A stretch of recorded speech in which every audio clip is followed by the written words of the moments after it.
Na mejosana ryukali na mejosana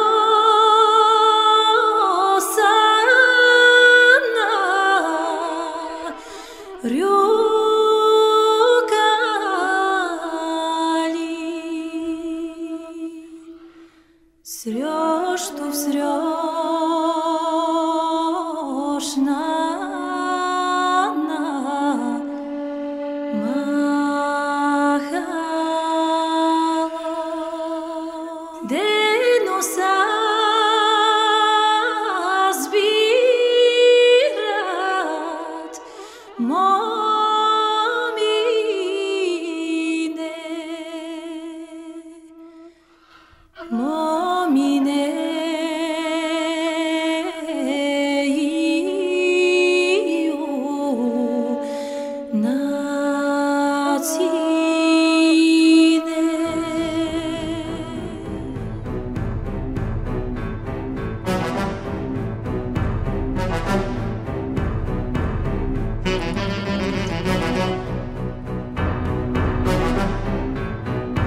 добър ден! Къде се губиш? Къде се губиш? Цяло лято не съм те виждала.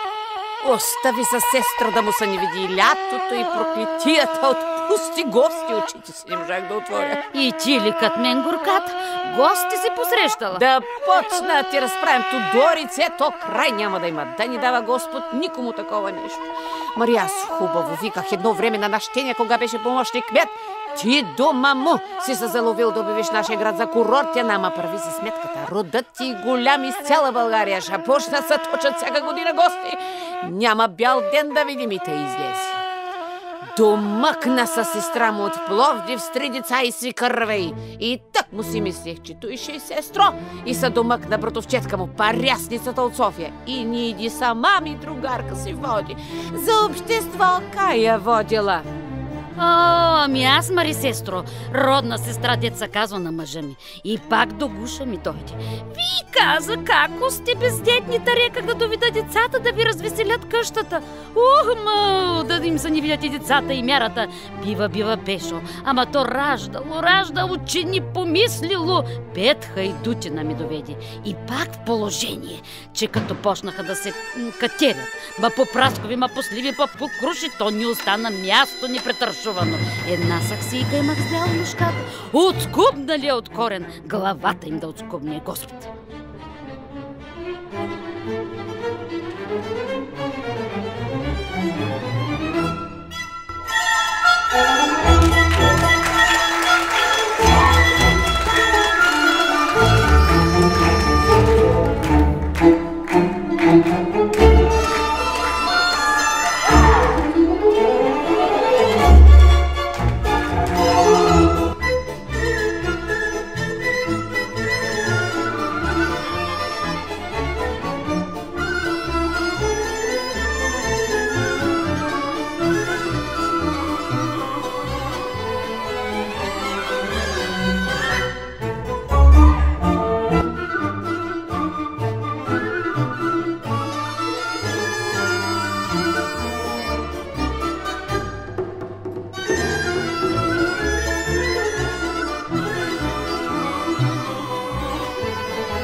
Нашите кокони пък, като са не спят кът буби, стана ти право в кухнята. Оле, че ти е хубаво млякото, Стринке. Колко ви е вкусно маслото, мадам. Сиренето ни било балканско, медът ни мерещел на липов цвят, на тъпчат са качували и хайде на разходка. Аз мия паници по цял ден и готвят, очилката ми не излиза от ръцете. Хубави баклави правиш, Стринке, тънки баници точиш. Да им се проточа червата дано. Как лесно минава тук времето, Стринке, как неусетно изминаха 2 месеца. А мене питат ли, ма, че тия 2 месеца ми се сториха като 2 високосни години. Дорде се държеше на голямо и против мъжете говореше, щом надкачи второто кило, почна си къдра и косите. И сега вечер я гледам, праща я Дона Кевина хубосниката. Да е бъри мъж, па то, и да речеш на всяква службичка, а той трудовак.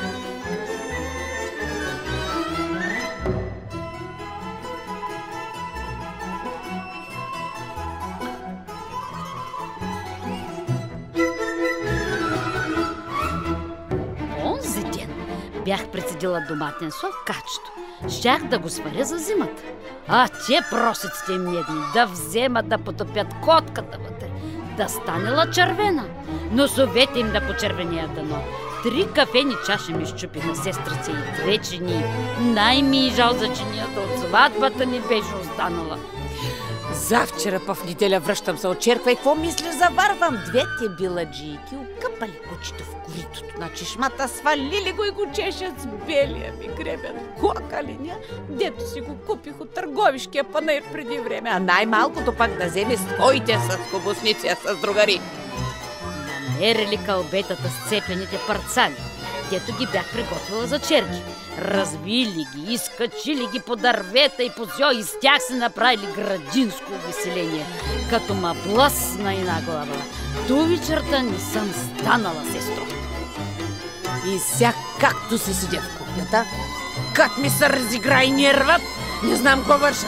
Онзи ден, като се предосах Цанковича на котка с Дилафа, и там си останах. Те ми я зарови в купището.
Най-много маят мене на наш Теню, дето стана причина градът ни да се обяви за курортен. Ма какво му е курортното толкова сме, сестро? Малачките ли го ведат дали те дигат пушилка зарани вечер? Или болести няма из него? Целият град е пламнал от болести. А те курортен да курортен. И комари има, и бълхи има, и вятър духа кът изфония. А за наш Теня да му върше аз страни на главата. Ама де да видим. Ма балкански въздух имало. Чунким нашата парясница не живее и до семинарията, и Витуша ни и до пътните порти. Килиперджийки, Мари Тодорице, какъв ти въздух, килипир търсят!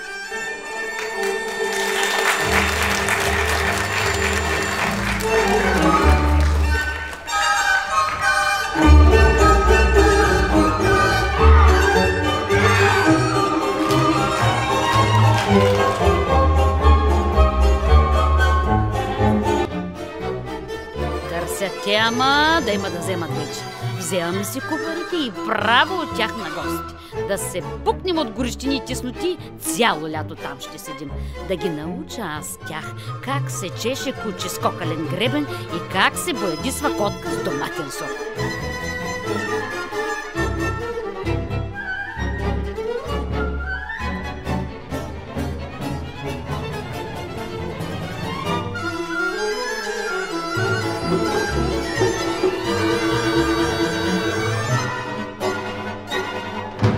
Какви бяха тия гости, какво бето и чудо!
Седят около една маса в ловджийското кафене Илю Памтата, Киркедекът и един търговец и си приказват. Намират се ловни кучета в нашия град. Стига пари да има човек. 10 грифона, 5-6 понтера и още толкова сетера се намират. Ама като кучето на ей тоя мушмурок, дето стои насреща ни, няма по цялата земна територия. Само че е галфон и не го продава. Ма как те?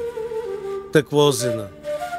Той ли е галфон или кучето? Той бе, той. Какво ти куче? Той е чистокръвно куче. Екстра. Щом го не продава човекът, няма как.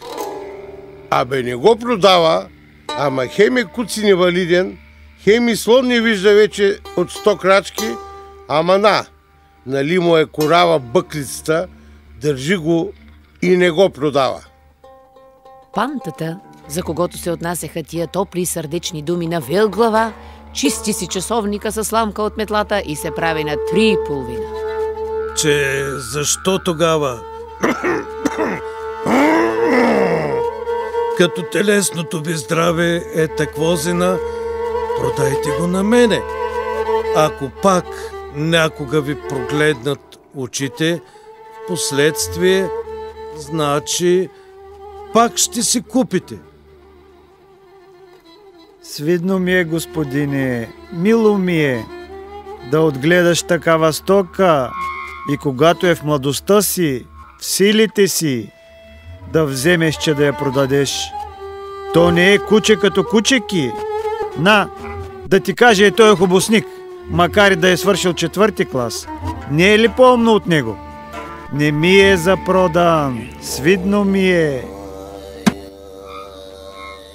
Мило ти е, свидно ти е, ама като се е зима задала, то ли ще ти улови брашното да ти донесе вкъщи? То ли ще ти докара дърва? Диване с диване. То ли ще ти плати полицата на банката? Кажи де, кажи. Не можеш да се засмееш от глад. Куче ще ми храниш и на лов ще ми ходиш. Кучето му е картина. Като го видиш, само ще речеш: английска порода, каталог. Да го пуснеш на края на града и му речеш само: те, бре, те. Седни си под някоя круша и чакай да ти донесе заека само. Излети като стрела и там душне, тук душне, спре за момент, метне се в някой транак, хоп, гюджена те в турбата. Няма да гърмиш, няма да търчиш. Каталог, прескурант. Само там съм виждал такива кучета.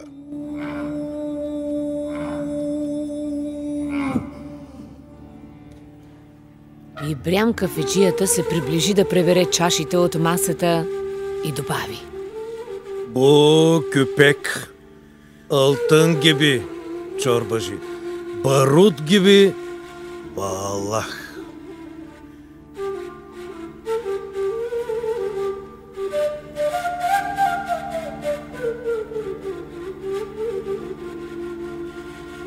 Пуснаха му мухата на човека и го оставиха да се върти като слънчасал около кафенето. Пита, разпитва, всички сякаш са си плюли в устата и все едно приказват: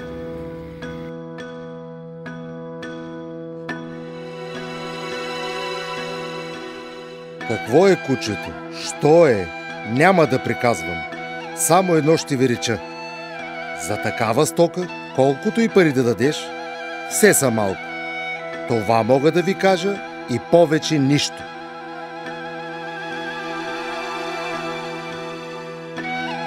Аз, Садаш, 20 години, откакто съм ловец, например, и толкова кучета съм виждал, ама като тази стока не ми е виждало окото. И в Австрия да идиш, и в Русия, например. То и то. Подсториха човека, подлудиха го и след обед дигнаха се всичките и отидоха о пантата. Дал му търговеца 2000. 3 му дал, а пантата мята главата като спънат кон на слънце и не ще. Не ми се продава, бей! Разберете! Не ми се дава! Жената ми вземете! Без пари ще ви я дам, ама кучето не давам! Ругали го, карали му се, хванали го на здраво, сгъстили я и скъсали пазарлъка за 3600 лева без сенджира. Засмял се търговеца, почнал да вади и брои парите, а пантата забил главата, не го поглежда и все нещо му е криво. Хаде, какво си клюнал? Гаче ли майка ти е умряла? Дигни си рошавата глава, стори го халал на човека и донеси нещо да почерпиш. Да почерпя, бе, брате, да почерпя. Не ми е до това. Ама как се замръква без куче, бе? Питате ли ме как се замръква? Не е куче като куче да се прежали. Тъй се не приказва сега. Когато се продава нещо, от сърце трябва да се дава. Тъй му е редът и тъй му прилича, например. А пантата прегърнал кучето като малко дете, милва го, гали го и аха да ревне да заплаче. Грабнал кучето търговеца, наброил му парите, сбогувал се набързо, впрегнал каруцата и си заминал още същия час. Щом си заминал, и пантата хвърли от траура, че като събрал компанията вечерта в кръчмата, че ядене мила мале, че пиене, че плюскане, че ръченици, че кюче, досъмнало. Умири се махалата и стопаните си отдъхнаха от пустото му куче. Само си отваряше чуждите кухни и по цели тенджери с манджа излапваше червиите да го идат. И хляба из плотниците вадише. Не оставяше яйце в полук да се задържи. Сучук на върлина да изсъхне, а среща ли дете на улицата с филия? Грабни му я и из ръцете я глътни моментално. А пък ловът му, Господ да те пази! Заека бяга нагоре, то тича надолу. Пъдъците му са витлеят из краката, то души де са оставили жетварите яденето. 3 пъти гърмяно. И колко пъти ветеринара са мъчи да го отрови, ама не е куче като куче. Ни куршум го лови, ни отрова гълта крастата проклета.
Не обичам как сийки и не съм от тия, дето се бъркат в хорските работи, ама има едни жени като Тана Папучкина, като разчекнати ни уста, като ханджийска порта. Онзи ден, както се седим у дома и наплитам пета на чорапа на наш груя, гледаме през прозореца, тин-тин-тин, зачопила кръст, накокошенила се с кожи, сплетена чанта с мотиви в ръка и право у доктора влиза. Женена жена, ма сестро, да си седне вкъщи да си гледа работата, а то питнало се и не оставя човека на мира. Година и половина я гледам, все зъби поправя. Какви бяха тия зъби, Какво бе той чудо! И по непцето и да бяха никнали, и все с дупки да бяха, пак до сега щяха да се поправят. Развали къщата на човека парясницата му с парясница. Ама... гледам булката му горката, па и тя почна май да се покръшнува. Къщна работа не пофаща, все напудрена я гледам излиза. И шапката е на страна малко килната, като фантазия.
Той чух от изпъденото слугинче на доктора.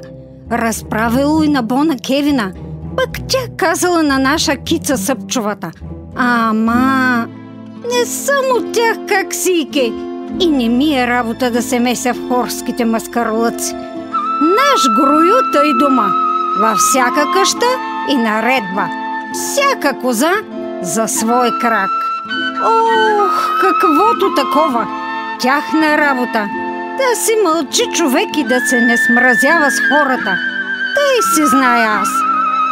Ами, и я да ставам да си вървя, че оставих малката да пържи лук вкъщи. Ще вземе да го прегори, че ще замирише, както кога минаваш покрай Парапанкини. Нали пустата им къща е на кюше? Та каква е къща, ама... Прозорци има и надолу да гледат и нагоре по улицата. На единия постоянно е майката, а на другия дъщеря й. И не пропускат човек да мине, докато не разчувъркат целия му род. И все на изгоряла манджа мирише покрай тях. Дърта жена, Мари, сестро, а тръгнала по ума на дъщеря си. Все той инженер е бил искал, онзи съдия бил питал. Чумким хората са полудели цял живот, изгорели манджа да ядат. Искали я, молили я, ще ли да я крадат, а пък и до ден днешен се стои вкъщи с бръчкана. Та и еню кантонеринати се назландисва вече.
От друга страна, яд ме е пък, че все на светици се правят. Все на Черкова ходят и надолу гледат. Ама не ми трябва да ги разправям. Чунки му дома всичко е потекло по водата из чужди къщи с черовин. Една снаха си доведохме, как сике. Господ да те пази до 9-та рода. Откак се омъжила, все болна и уж все диета пази. Пак на втория ден на Коледа половината рибица от прасето оплюскала, додето бях на гости. Не остави ни сладко, сестро, ни захар, ни с дърма. Думах му на наш пройка. Аз да ти избера, момиче, че ги познавам всичките. Дигна си един ден дърмите, че чак от Габрово я довлече. Хората и котка не вземат от Габрово, а той жена домъкна. Малоумен излезе наш пройко. На баща си се е метнал. Малко ли съм му думала? Да иде у попадини, да дойде у вас, че да види какво се казва наредба и фамилия. Я, бат Бони, умен човек излезе, дето се ожени за тебе.